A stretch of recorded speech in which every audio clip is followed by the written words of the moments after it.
Labas vakaras, Marijampolės televizijos eteryje trečiadienio žinios. Šį vakarą laidoje matysite.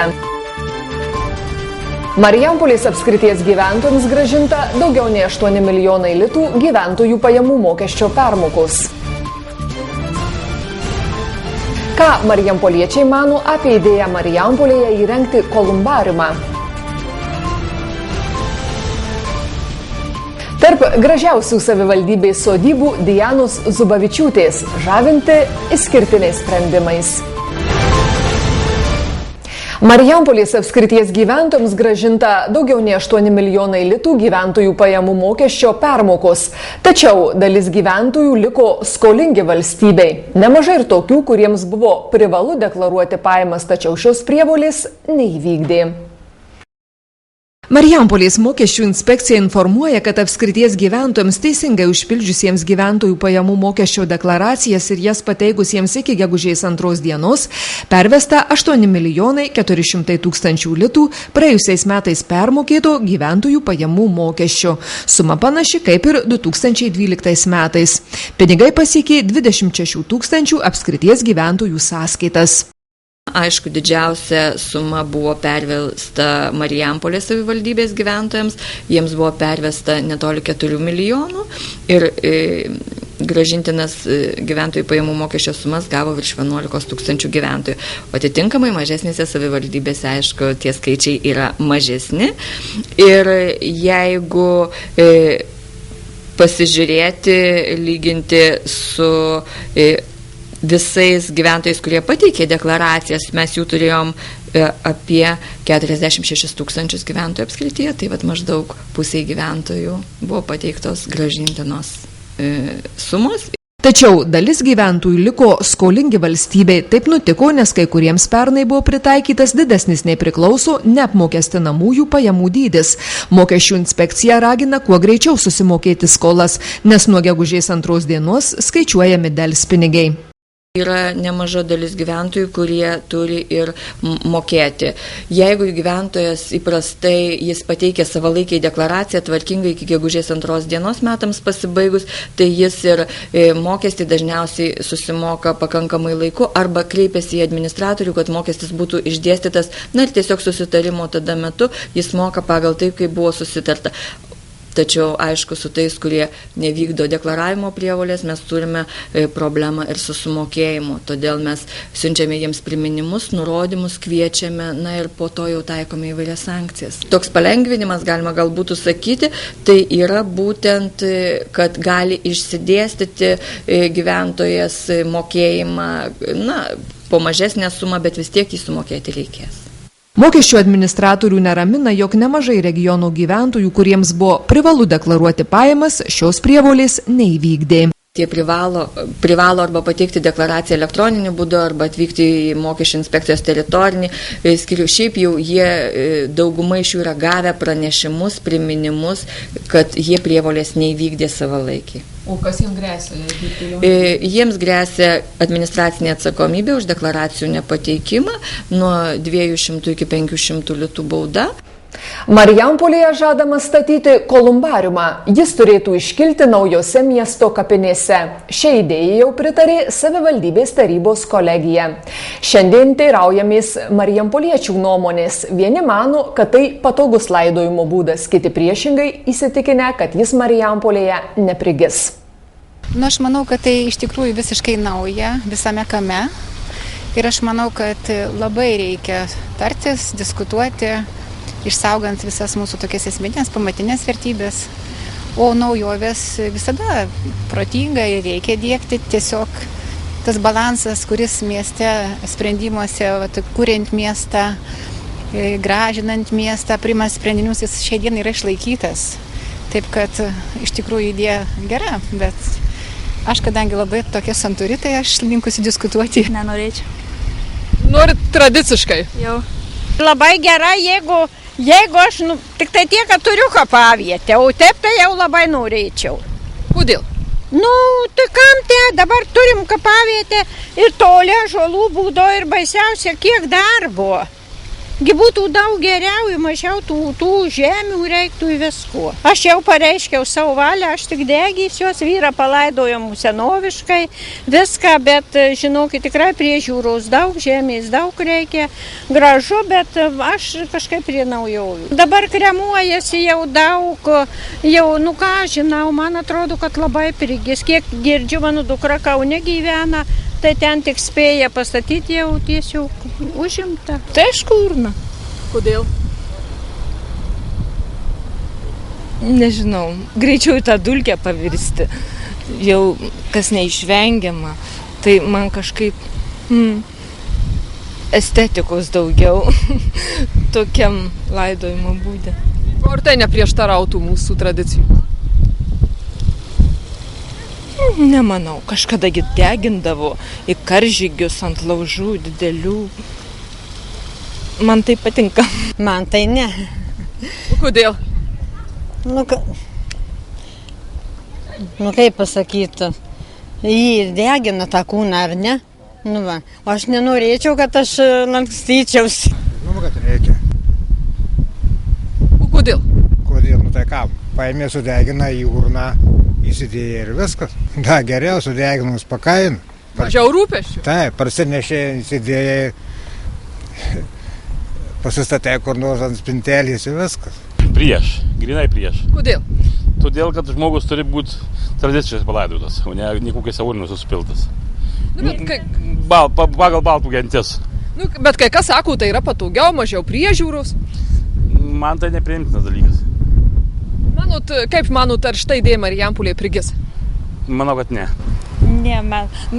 Marijampoliečiai kaip mieste galbūt kitaip, o mums tai atrodo, kad ne, kadangi yra žemėje, o čia atveš neaišku, ką palaidotas, kaip nebus tikra, kad ten tikrai to mano asmens palaikai yra. Turim kapų ir pakankam, skiriam tam laiko ir apsižiūrim. Nėra tai problema. Ne. Kolumbariumą Marijampolėje planuojama steigti prie miesto naujųjų kapinių. Apie tai marijampoliečiai taip pat turi skirtingų nuomonių. Labai gera būtų, kaip tik ir vieta būtų. Aš tai labai noriu, jeigu man papultų ir mane kas padėtų, tai aš labai būčiau patei, bet nepadės, nes jau yra kur. Gal ir nieko. Arti to? Toli labai. Naujos kapinės, kur Anilkaviškių. Tai per toli, sakot? Toli. Bet centre tai vietos ne? Yra. Prie senų gal gali būti? Prie senų galima. Šiuos po Marijampolę kursuojančius autobusus pakeis mažiau taršūs. Aplinkos ministerija praneša, kad šalies keleivinio transporto įmonėms pagal klimato kaitos specialiąją programą autobusams įsigyti skirta beveik 90 milijonų litų. Po viešųjų pirkimų konkurso paaiškėjo, kad bus nupirkti 93 autobusai. Skiriant paramą buvo nustatyta, kad visi pareiškėjai turi gauti bent po vieną hibridinį varomą su spaustomis gamtinėmis dujomis ir elektra autobusą. Marijampolės autobusų parką pasieks 7 mažai taršūs miesto autobusai. Jie bus pristatyti ne vėliau kaip per metus nuo sutarčių sudarymo dienos.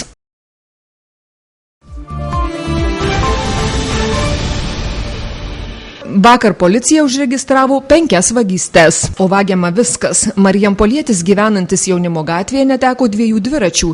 Jie buvo pavogti iš sandėliuko išlaužus duris. Vyras patyrė 900 litų žalą. Daug didesnių nuostolių patyrė Juknevičiaus gatvės gyventojas. Iš jo pavogtas prie namų stovėjęs automobilis Audi A6. Žala 10 000 litų. Iš toje pačioje gatvėje gyvenančio vyriškio nugvelbtas neįgaliojo vežimėlis paliktas prie namo, jo vertė 220 litų. Vilkaviškio rajono Slabadų kaime moteris pasigėdo rūkytų mėsos gaminių, kurių vertė 200 litų. Mėsa pavogta iš rūkyklos nuplėšus spyną. Tame pačiame kaime iš ūkinio pastato pavogta įvairių įrankių, jų vertė per 3000 litų. Nuo sukčių nukentėjo Vilkaviškietė. Moteris policijai pranešė, jog paskambinęs nepažįstamas vyriškis prisistatė Marijampolės policijos komisariato darbuotojų ir apgaulės būdu išviliojo banko elektroninės bankininkystės duomenis. Moteris sąskaitoje pasigėdo 3200 litų, taip pat buvo paimtas 1000 litų kreditas, už 80 litų papildyta telefono sąskaita. Moteris patyrė beveik 4000 litų žalą. O dabar kviečiu persikelti į Šunskų seniūnijos Vekeriotiškės kaimą ir aplankyti išskirtinę Dianos Zubavičiūtės sodybą. Ji ypatinga tuo, kad čia išpuoselėta ir įvairiausiais augalais išpuošta teritorija apima maždaug 0,5 hektaro. Atokiame Vekeriotiškės kaimo pakraštyje, miško kaiminystėje, įsikūrusi Dianos Zubavičiūtės sodyba. Ji išskirtinė. Žavi retomis gėlėmis, skoningomis spygliuočių kompozicijomis, išpuoselėta aksominė veja. Aplinką puošia akmenų kompozicijos, sodybos šeimininkės išdrožtos medžio skulptūros, kiti netradiciniai sprendimai. Ši graži sodyba ypatinga tuo, kad čia išpuoselėta ir įvairiausiais augalais išpuošta teritorija apima maždaug 0,5 hektaro. O šį grožį kuria 3 moterys. Idėjos priklauso sodybos šeimininkiai Dianai, turinčiai floristės išsilavinimą, tačiau juodas darbas atitenka Dianos mamai ir seseriai Ramuniai, mat dabar sodybos šeimininkė gyvena užsienyje. Visos šitos idėjos tai yra sesers idėjos, bet tam, kad sukurtum tokį grožį, iš tikrųjų reikia įdėti daug darbo. Jinai visada kažkaip mylėjo labai gėlės, iš pat pradžių apsisodino daug gėlių. Bet pamatė, kad aišku, reikia daug priežiūros prie tų gėlių, reikia daug lieti, jas tada nusprendė apsisodinti spygliuočių, lapuočių. Tačiau ir šie be priežiūros nepalikti. Medžiai ir krūmai genėjami, karpomi, kuriamos išskirtinesnės formos. Šioje sodyboje gražiai sutarė ir mums įprasti augalai, ir egzotiški. Jinai viską pati rinko ir pati sodino ir pati viską praktiškai. Jinai pati pagalbos jokios, nei dizainerių, nieko. Jums tik darbas liko? Jo, mums tik darbas liko ir nurodinėdavo, ką kaip daryti, ką kaip padėti. Danutė Zubavičienė pripažįsta, jog grožis reikalauja labai daug darbo, vien pinigų ir idėjų neužtenka. 0,5 hektaro vien tik gėlynai. Daržo labai mažai sodinu, o daugiausia gėlynai. Tai kai pasikeliu ryte nuo 6, tai kartais ateinu vakare 8, o kai šinauju pievas, tai kokias 8 valandas. Grožio čia tai tik tai dalelė, norint, kad labai būtų, tai jau reikia dirbti. Ir reikia, kad kažkas tai padėtų. Tai va, Ramunė biški padeda daugiausia. Diana tai iškarpo tik parvažiavus tuos medelius. O viską tai ką? Aš daugiausia tai reikia darbo. Reikia įdėti ir aišku, jeigu nori, tai įdėti ir pinigų, bet pinigėlių tų, bet reikia žiūrėti, kad jeigu gražiai, reikia paprasčiausiai sudėstyti viską, kad būtų gražu. Zubavičienės teiginiams pritarė Šunskų seniūnas ir pats entuziastingai puoselėjantis savo namų aplinką. Pirmiausia, viskas irgi prasideda vis tiek, skaitau, truputį nuo pinigų, o paskui darbas ir dar kartą darbas. Ir sakau, norėčiau paprotinti tuos, kurie tik pradeda apsiželdinti savo sklypus, per daug nesusidomėti augalais, kurie parvežti iš šiltesnių kraštų. Aš ir pats esu, kaip sakyti, ir daug pinigų sudėjęs ir nudegęs, ir tokie augalai, kur jau Lietuvoje aklimatizavėsi, būna 7-8 metus, sugebėjau irgi nušalt, nors buvo žiema ne per šalčiausia, tai būdavo labai gaila, o dabar jau kažkaip atsirinkęs, pats ir dauginu, ir persodinu. Ir, kaip sakyt, vienu žodžiu, yra kur ką veikt ir jeigu tik taip po sunkiaus darbo dienos arba atostogos, tai pirmiausia ėmi sekatorių ir eini prie savo krūmukų. Šunskų seniūnas pabrėžia, kad ši sodyba viena išskirtiniausių seniūnijoje. Jis džiaugiasi, kad gražus pavyzdys užkrečia ir grožio virusas plinta. Šita sodyba yra viena iš tokių netradiciniais sprendimais pasižyminti ir, kiek žinau, šeimininkė nuo senų laikų, tikrai jos sprendimai, kaip pati floristė, tikrai būdavo galima pasižiūrėti ir pasimokyti tikrai iš josios. O šunskiečiai ir ne tik šunskiečiai, aplinkinių kaimų gyventojai tikrai mėgsta ir, kaip sakiau, žiūrau kažkokią tai biskį ir konkurenciją, kad jeigu kaimynas daro gražiai, tai būtinai kitas kaimynas tengiasi dar gražiau padaryti, o tiem, kurie nenori tvarkytis, tai, kaip sakyti, irgi norėčiau palinkėti, kad pasitemtų pasižiūrėdamas į kaimyną.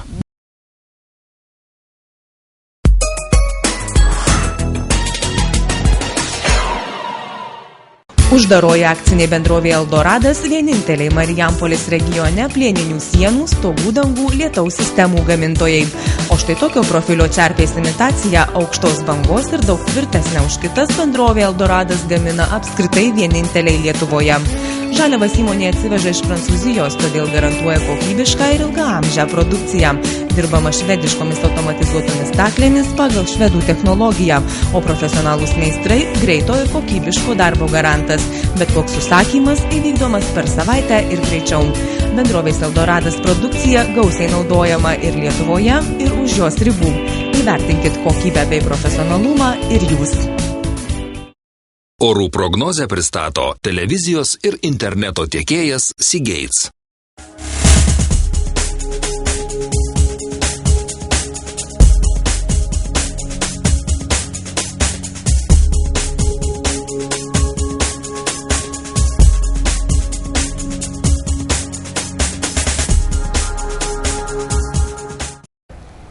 Čia buvo trečiadienio žinios. Gražaus vakaro. Iki rytojaus.